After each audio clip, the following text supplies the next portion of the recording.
రవికుమార్ అధ్యక్షుడంట.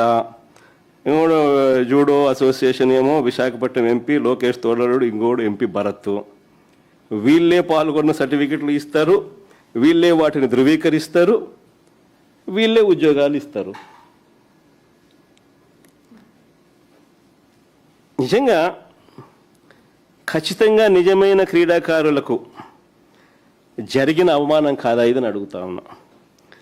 క్రీడాకారుల పేరుతో వీళ్ళు చేస్తూ ఉన్నది స్కామ్ కాదా అని అడుగుతా ఉన్నా, మోసం కాదా అని అడుగుతా ఉన్నా.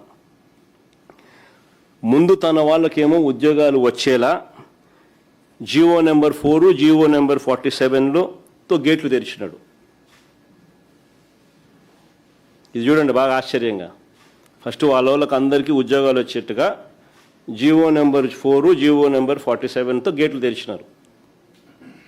అంటే డిఎస్సి పరీక్షలను రాయాల్సిన అవసరం లేదు, నువ్వు పాల్గొంటే చాలు, పాల్గొన్న సర్టిఫికేట్ కూడా మేమే ఇస్తున్నాము అని గేట్లు తెరిచినారు. గేట్లు తెరిచిన తర్వాత వాళ్ళందరికీ లోపలికి పంపించుకున్నారు. పంపించుకున్న తర్వాత మళ్ళా జీవో నెంబర్ 23, 25 and 56తో మళ్ళీ గేట్లు మూసేసినారు. అంటే పాత జీవోలు మళ్ళీ రద్దు చేసినారు. GO number 23 sports policy మార్చినారు.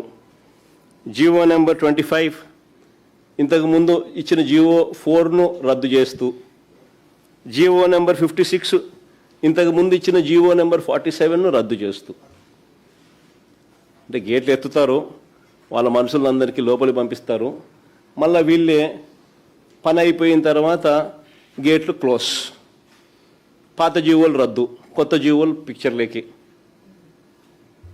ఇది స్కామ్ కాకపోతే ఏంది స్వామి ఇది? నీ బుద్ధి పుట్టినట్టు జీవోలు ఇస్తున్నావు, నీ బుద్ధి పుట్టినప్పుడు క్యాన్సిల్ చేస్తున్నావు, నీ బుద్ధి పుట్టిన రద్దు చేస్తున్నావు. ఫస్ట్ జీవో నెంబర్ 4, 47తో గేట్లు ఎత్తుతున్నారు. గత ప్రభుత్వం, మా ప్రభుత్వం దానికన్నా ముందు ఉన్న జీవో నెంబర్ 74ను రద్దు చేసి తర్వాత నీ వాళ్ళందరినీ లోపలికి పంపించినాం.